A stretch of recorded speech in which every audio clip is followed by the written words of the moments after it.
Michelle McGowan. I'm Dr. Tim Hitty. And today we're going to talk about something we see people come in the office all the time. They say they have a neuroma. They are either self-diagnosed by just kind of Googling their symptoms, or they've been worse. They've been seen for another foot doctor, orthopedic surgeon. And they've been treated. They've had shots. They've had different injections of all different types of stuff.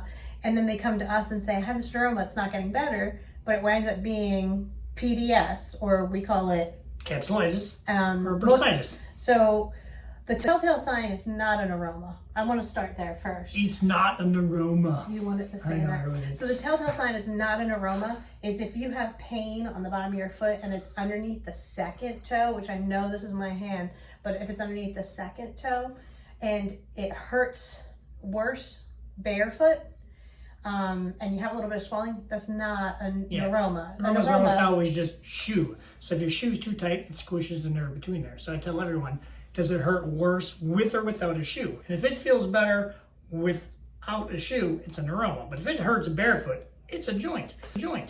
Yeah, and I think the other thing with a neuroma is if you look at a foot, the most common place you see a neuroma is between the third and the fourth digits in this inner space.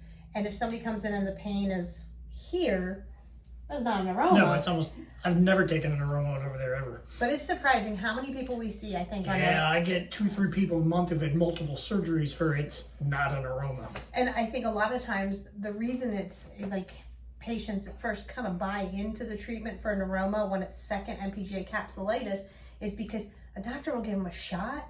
So if you have capsulitis, they put steroid and a shot makes everything feel better. It doesn't do anything. But it actually isn't going to get better. And over time, if they keep injecting close to that joint, we call that capsulitis of the second toe PDS. Stands for pre-dislocation syndrome. It's before a hammer toe becomes a hammer toe. So if they get a shot, it kind of weakens some of the structure around the joint. And then it goes. And the toe lifts or it comes over. So a lot of times we'll see those patients who are like, man, I started with a neuroma and now I have a hammer toe, and it really was capsulitis. You never had a neuroma, yeah. So the ligaments just eventually tore and the toe goes whoop. And if you would have taped it down and protected it in the first place and not had shots, it would have never got over there in the first place. And I think the reason why it's so important to have the correct diagnosis is because the treatments are so different. Oh yeah, 100%. So if you have a neuroma, yeah, sometimes I don't even start with a shot. Usually I'll put people on a medicine by mouth for inflammation because a neuroma is just a balled up, inflamed nerve. First things, get out of the shoes causing the neuroma. Yeah, I mean, and sometimes, temporarily at least. But sometimes even when people get out of the bad shoes that are too tight, causing the bones to push together, they get out of that, but the nerve's still inflamed. So you got to work on calming down the inflammation. So medicine by mouth, a shot. Ironically, we do sometimes use same pad. You can put that underneath there because it separates the bones underneath. This is what it's called, a metatarsal pad. It's 1/4 inch and it's felt. You can get them on Amazon, like a bag of them, probably like 40 of them for $15.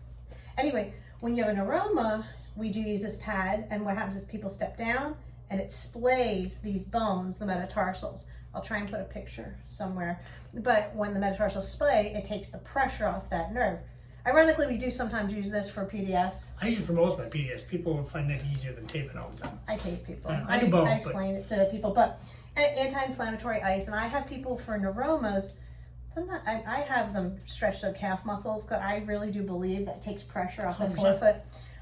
However, if it's PDS or capsulitis, it's kind of a different beast. They feel better when they're actually in a shoe. So we tell people, don't go barefoot if you have PDS. Yeah, get nice cushy soft shoes. I'm a fan of the UFUs. Yeah, I always tell people just have a pair of UFUs around the house when you're walking around. The other thing we do, anti-inflammatory icing, and it's a lot of... and sometimes you can tape it down. So what happens is the toe kind of wants to pop up like this. So for a month or two, you can tape it down like this. And 9 times out of 10, that cures the problem. If not, then you get stuck putting a pad on that for a while. And I have a video, I'll put a link to it at the end, on how to tape your toe down for capsulitis or PDS of the second toe. But yeah, that's really, if you have a neuroma, the treatment of getting shots and things like that is okay. But if you have a neuroma and it's by that second toe, it's probably not a neuroma. Any other little pearls? Yeah, make sure it's a neuroma before you have it removed. Oh, that's the other thing. A lot of times people will go as far as removing the neuroma. sometimes the patient will say, well, it feels better, I don't have that pain, but that's because they removed The nerves out. the good nerves. But then your toe goes, yep. Yeah. So big differential. You need to know whether it's actually capsulitis or if it's an neuroma. And I think from when we first started our practice, more people came in with, I was diagnosed with an neuroma. We're starting to see other doctors get with the Find the good times. stuff, yeah. Yeah. But that's it. That's the difference between capsulitis, neuroma, how we treat it, and why you want to make sure you know what you have.